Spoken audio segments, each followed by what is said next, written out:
నమస్కారం. Lockdown laughing Yatharthavadi లోక విరోధికి స్వాగతం.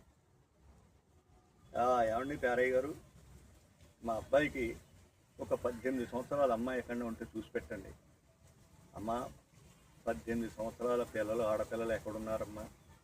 అత్యున్నత న్యాయస్థానం తీర్పును అనుసరించి కొద్దిమంది సహజీవనం, మరికొంతమంది వేశ్యావృత్తులు స్థిరపడిపోతున్నారమ్మా. పొరపాటున ఎక్కడన్నా ఒక పిల్ల పెళ్లికి సిద్ధంగా ఉన్న వాళ్ళ అమ్మ ఒప్పుకోవట్లేదండి.